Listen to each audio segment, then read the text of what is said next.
Yuk, balik lagi di Berita Gulat by MF Wrestling. Jadi hari ini kita coba bahas soal TNA. Kenapa saya pengen bahas TNA gitu? Biasanya kan WWE, biasanya AEW. Tapi kenapa saya pengen bahas TNA? Karena topiknya kali ini nyambung nih guys. Sama WWE, nyambung juga sama AEW. Jadi pembahasannya kali ini itu saya awalnya itu saya jadi kepikiran pengen bahas ini gara-gara komennya Mus soal bagaimana AEW dan WWE bekerja sama dengan TNA, karena dia juga anggota TNA dari lama ya, bahkan zaman Impact masih ampas-ampasnya itu dia kerja di sana guys. Kenapa saya pakai komen Mus? Karena dia kan statusnya TNA World Champion, sehingga dia punya ya kayak dalam tanda kutip punya hak lebih lah buat komen soal bagaimana kerjasama ini berlangsung. Gimana sih komennya? Komennya itu jadi disebutkan bahwa menurut dia kerjasama dengan WWE itu jauh lebih enak dan jauh lebih mantap dibandingkan kerjasama dengan AEW. Kenapa?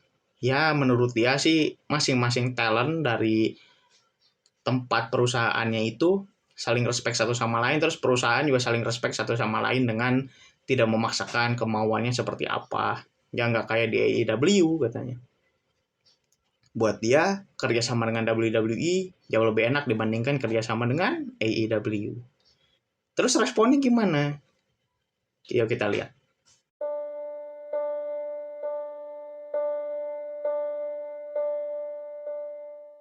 Oke, jadi ini juga sebenarnya concern udah dari lama banget ya. Udah dari awal kerjasamanya AEW dengan Impact waktu itu. Namanya belum TNA, masih Impact. Waktu itu AEW memutuskan buat kerjasama dengan beberapa perusahaan ya. New Japan termasuk waktu itu, Impact, dan AAA waktu itu. Kalau nggak saya lupa yang Jepangnya itu langsung New Japan apa Noah dulu, saya agak lupa. Tapi yang jelas sama Noah sempat buat retirement Sting aja sih waktu itu. Nah waktu itu kan kerjasama tuh dengan 3 perusahaan itu, sehingga talent-talentnya mulai ada yang tukeran lah, ada yang dari AEW kirimin kemana, ada yang dari mana itu dikirimin ke AEW dan lain sebagainya gitu ya. Dilakukanlah seperti itu terus menerus beberapa kali. Salah satunya itu adalah Impact waktu itu. Impact itu AEW nurunin siapa? Kenny Omega langsung pak. Kenny Omega waktu itu memang notabene namanya masih besar banget, sekarang juga masih besar, tapi memang nggak sebesar sebelumnya karena ya banyak faktor juga. Salah satunya dia sering absen karena masalah kesehatan juga. Waktu itu Kenny Omega tuh lagi bagus-bagusnya, nama dia dikirim langsung ke Impact pak, dikirim terus jadi Impact World Champion. Gila. Waktu itu kan gimmicknya belt collector ya, belt collector mirip zaman Austin Aries itu loh. Jadi dia kemana juara dibawa beltnya gitu aja, terus dibawa ke beberapa tempat, dibawa menang.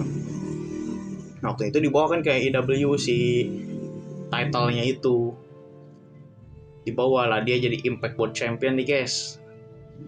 Begini. Terus kalah sama Christian Cage ya.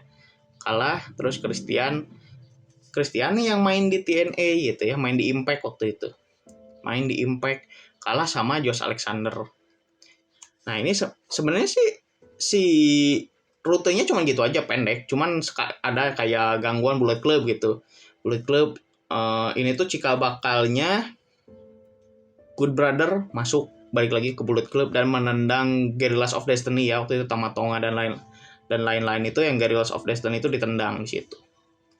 Dan Good Brother masuk balik lagi ke Bullet Club. Nah, waktu itu awalnya dari situ. Nah, jadi permasalahan adalah banyak orang-orang di TNA di Impact itu komen kalau ya ini kerja sama AEW itu kayaknya nggak enak gitu. Ini juga sudah dikemukakan sama salah satu wasitnya, yaitu Brian Hebner. Brian Hebner ini siapa? Kok ada Hebner-Hebnernya? Kayak pernah dengar Hebner itu siapa? Brian Hebner. Brian Hebner ini adalah anaknya dari wasit legend WWE, yaitu Earl Hebner. Earl Hebner juga sempat di TNA. Nah, si Brian Hebner ini komen waktu itu, dia itu ada podcast itu, saya sambil lihat, dia sama kepala wasit TNA yang sekarang, yaitu Daniel Spencer. Nah, jadi komen lah mereka berdua ini, ada podcast itu ya, jadi mereka berdua komen ini soal kerjasama sama AEW. Ya menurut mereka berdua memang in general kerjasama dengan AEW itu nggak terlalu bagus. Memang mungkin ya di waktu itu bagus-bagus aja. Tapi kan kalau misalkan kita coba lagi di sekarang itu kayaknya udah nggak relevan, udah kayak kesannya tuh kayak berat sebelah lah. Buat Impact itu kurang bagus, tapi buat AEW memang bagus banget gitu karena ada beberapa privilege yang dapat dimanfaatkan. Terus juga jadi banyak komen-komen juga dari netizen gitu. Jadi kayak, wah AEW itu banyak maunya. Terus banyak yang komen, oh TNA nggak tahu diri dan lain sebagainya. Itu banyak loh komennya. Nanti saya kasih artikelnya di deskripsi. Ini teman-teman boleh baca juga. Biar kita sama-sama diskusi juga gitu. Biar lebih enak juga soal si AEW ini. Terus juga, ini juga sebenarnya udah kayak AEW itu udah berapa kali dikritik gitu soal partnership ini. Dan nggak sekali 2 kali juga. Bahkan kalau kita ngomongin soal kritikan terhadap AEW soal partnership ini jauh dari lama. Salah satunya itu di komen sama Eric Young. Kurang lebih Eric Young juga komennya sama. Ini yang spesial karena dia kan orang di Impact juga ya, orang penting juga. Terus kalau misalkan kita tarik dengan yang sekarang aja, karena kan kalau sama TNA udah enggak ya. Yang sekarang tuh sama siapa? Sama New Japan. New Japan tuh sering dikomen. Salah satunya itu sama Yota Tsuji. Nah, Yota Tsuji itu pernah komen waktu si Powerhouse Hobbs dapat match untuk lawan Jon Moxley buat perebutan IWGP World Heavyweight Championship di Dynamite. Menurut Yota Tsuji itu dalam tanda kutip itu udah penghinaan. Kenapa? Karena si Hobbs ini nggak pernah tanding di Jepang, nggak pernah tanding di New Japan lah, bahkan di New Japan aja nggak pernah, di Jepang bahkan nggak pernah. Di AEW pun matchnya gitu-gitu aja. Terus kenapa sekarang tiba-tiba Jon Moxley lawan Powerhouse Hobbs buat perebutan IWGP World Heavyweight Championship? Ini bahkan bukan yang sering diadain di AEW kayak eliminator match gitu. Eliminator match itu sebenarnya contendership match. Jadi nanti si orang yang dipilih itu bakal lawan championnya. Kalau misalkan dia menang di match itu, nanti dapat kesempatan lagi buat memperebutkan si title-nya itu. Nah, itu tuh nggak pernah diadain gitu. Langsung tiba-tiba World Heavyweight Championship match. Wah, gila ya. Udah kayak ini tuh kayak talent New Japan tuh banyak loh gitu. Kenapa nggak talent New Japan atau orang yang bukan talent New Japan tapi pernah di New Japan lah minimal. Pernah tanding di New Japan. Kenapa tiba-tiba masih talent AEW dan bahkan dia belum pernah. Itu salah satu yang diprotes. Terus juga kayak Gabriel Kidd itu pernah komen. Gabriel Kidd sampai sekarang masih komen ya. Masih komen soal si partnership ini. Ya menurut dia AEW itu lebih diuntungkan gitu karena soal bagaimana bookingan itu cenderung menguntungkan AEW ketimbang menguntungkan New Japan atau menguntungkan keduanya gitu di sini. Jadi kayak ya ini mah yang penting AEW seneng gitu. Ya saya juga ngerti sih karena AEW tuh lagi pengen memonopoli pasar juga sebenarnya. Ini kalau ada yang membela dengan bilang enggak kok AEW itu nggak ingin memonopoli pasar dan sebagaimananya, itu bullshit banget.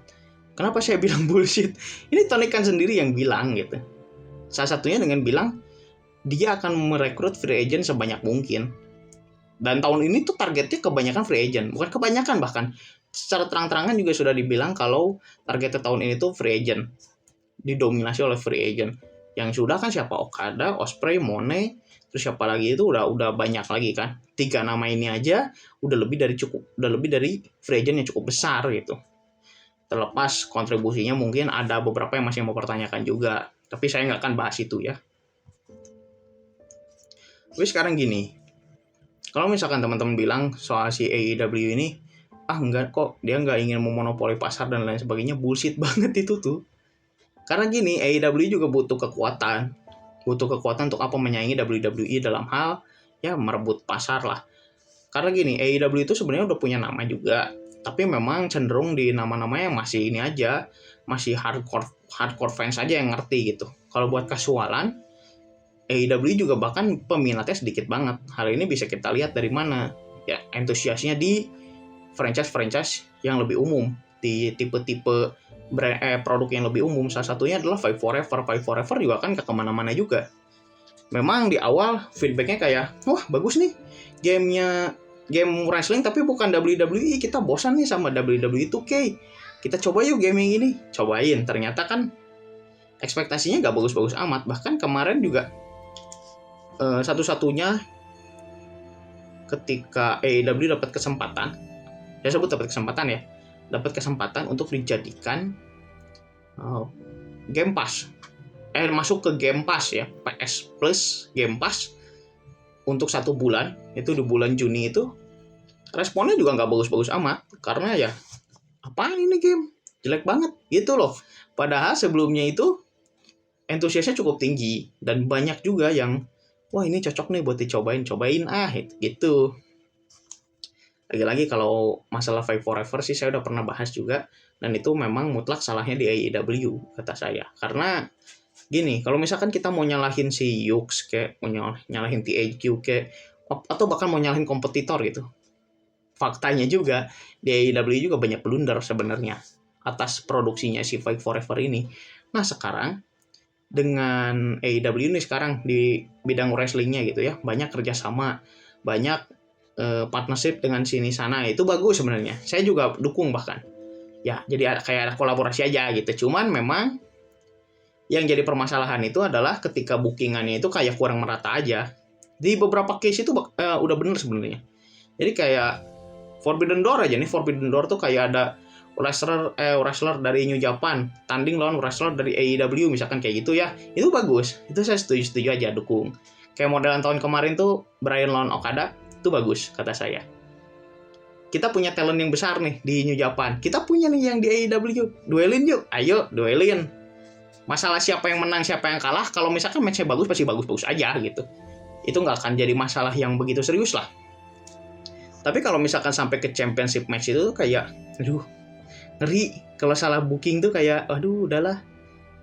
Bahkan tahun kemarin juga kan udah sempat dihujat itu si AEW itu, especially Tony Khan ya, karena apa, waktu itu kan championnya Sanada, tandingnya lawan siapa, Jack Perry pak, gila gak tuh, dikasih lawan Jack Perry doang, kayak aduh ini dari sekian banyak pegulat AEW yang bagus tuh nggak ada gitu, nggak bisa gitu dikirimin yang lebih bagus lagi. Jack Perry juga memang bukan talent jelek, tapi kan di sini levelnya dia itu kan lagi rising ya, tahu lagi rising, tapi kenapa risingnya langsung dikasih ke World Heavyweight Championship? Jadi kayak aduh jauh banget lompatnya, kayak disuruh kayak baru bisa lompat ke depan sedikit gitu ya, tiba-tiba disuruh lompat jauh yang minimal 10 meter gitu ya, agak konyol gitu di situ. Ya lagi-lagi bukan salahnya Jack Perry ya, karena Jack Perry kan cuma nerima booking tamat gitu. Udah dia mah Perez gitu aja. Nah sekarang balik lagi sih, kalau misalnya kita ngomongin ke partnership-nya TNA gitu, menurut orang-orang dengan AEW itu nggak bagus-bagus amat, karena talent AEW aja yang di showcase di TNA-nya minim, bahkan di Impact itu bahkan lebih banyak iklan Tony Khan sama Tony Schiavone itu kan di partnership-nya itu dibandingkan dengan screen time si pegulat AEW tampil di Impact dan tanding di situ. Sekarang kalau di WWE gimana ya?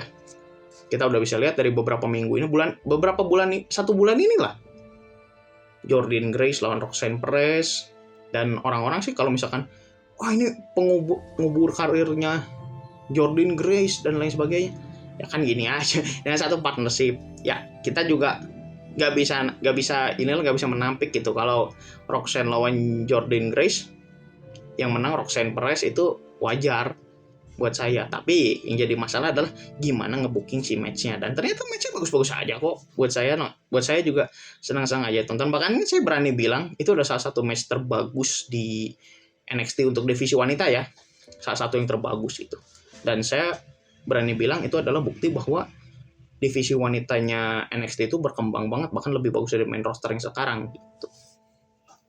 Terus juga di yang WWE kan beberapa sering tampil di TNA.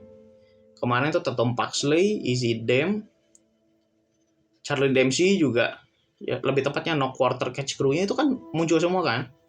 Ya oke lah kita bisa bilang, alah yang dikirimin talent level NXT kok. Tapi gini, itu kan bawa nama WWE juga. Dan selain bawa nama WWE juga, itu kan mereka juga kayak ngasih kontribusi gitu sama keberadaannya si TNA juga. Jadi kayak, oh kita sama-sama ngirimin talent nih, sama-sama tampilin yang terbaik yuk gitu. Kayak gitulah kasarnya ya. Kalau yang di TNA ke WWE siapa? Jordan Grace kan udah, terus sekarang Joe Hendry dan The Rascals ya. Itu kan lagi dikirim-kirimin tuh. Tidak menutup kemungkinan ada talent yang lainnya juga. Cuman ini balik lagi ya. Ada satu komen, ini sebelum saya tutup videonya, ada satu komen juga mengenai ini tuh sebenarnya siasat WWE buat merekrut talent TNA.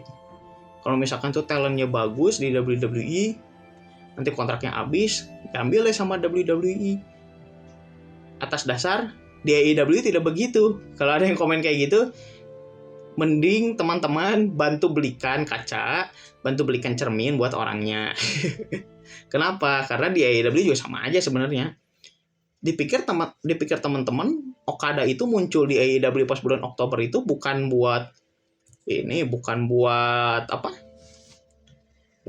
datang doang gitu. Enggak, dia tuh ngaku dia tuh sebenarnya datang ke AEW di bulan Oktober tuh sedang mempelajari gimana sih sistem produksi di US tuh seperti apa, jalannya bagaimana. Karena waktu itu Okada itu tawaran sudah masuk dari WWE dan dari AEW. Sekarang pertanyaannya, Okada mau ambil yang mana?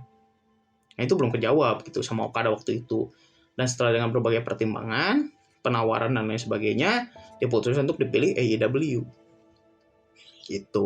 Jadi kalau misalkan ada yang bilang, oh ini tuh berat sebelah kerjasamanya, oh ini tuh begini, oh itu begitu, kita lihat aja, kita nggak usah naif juga gitu. Kalau misal itu kan movement perusahaan ya, kita cuman iya aja, kita dukung aja gitu. Kalau misalkan teman-teman ngerasa kurang setuju gitu ya, kayak kok pindah sih, kok gitu sih, kita harus berharap, kita harus optimis juga sama perusahaannya, bahwa perusahaan itu sanggup untuk menciptakan talent baru yang jauh lebih bagus daripada yang udah. Gitu aja. Kata saya juga lagi-lagi, kalau misalkan keputusan si pegulat itu pindah bagus ternyata, kita dukung. Tapi kalau pindah ternyata tidak memuaskan, tidak sesuai dengan harapan tidak sesuai dengan harapan kita, ya lu ketawain aja sih. Nyantai aja gitu. Kita makan penonton ya. Jadi kita kayak, oh ya udahlah. Ada yang bagus kita dukung, ada yang kurang kita kasih kritik aja, yang ringan-ringan aja, nggak usah yang berat-berat. Kecuali kalau teman-teman ini ya, kecuali kalau teman-teman lebih pro di bidang kreatif sih nggak apa-apa, langsung aja komen. Kayak misalkan ini dari berita ini menurut teman-teman cenderung lebih pro ke AEW misalkan, atau lebih condong pro ke WWE misalkan, silakan aja komen di bawah ya. Mau kasih kritik saran atas gimana saya bawain beritanya, silakan kritik, silakan sampaikan di komen. Karena nggak ditutup komen ya, kalau ditutup nanti debat lagi, ribut lagi gitu ya. Jangan lupa like dan share jika video yang dirasa bermanfaat, dan subscribe biar nggak ketinggalan update-update berikutnya dari MF Wrestling. Ngomong-ngomong, in-depth hari Minggu ya. In-depth hari Minggu, saya bahas si Empang, durasi kurang lebih setengah jam. Sejam kayaknya, sejam mungkin. Jadi, teman-teman yang mau nonton, nanti saya kasih sneak peek sekitar 10-15 menit di channel ini hari Minggu. Hari Minggu ya saya uploadnya. Terus nanti, untuk fullnya teman-teman bisa tonton di Karya Karsa. Kenapa saya uploadnya di Karya Karsa ya? Capek. Itu saya ngerjain 3 bulan ya. Ngerjain konten itu 3 bulan. 2 bulan sebenarnya. Dan 1 bulannya ini adalah jeda sebelum di-record gitu. Karena emang belum sempat aja. Nanti saya tidak menutup kemungkinan bakal bikin konten-konten yang lain juga. Selain in-depth gitu ya. Konten-konten berbayar, tapi ini fungsinya buat saya kurasi beritanya aja, terus nanti saya kasih komen di situ hot text-nya seperti apa, dan nanti buat kita pelajari itu seperti apa. Ya, itu aja dulu. Semoga kita bisa bertemu kembali di video berikutnya. In-depth hari Minggu. Sekian.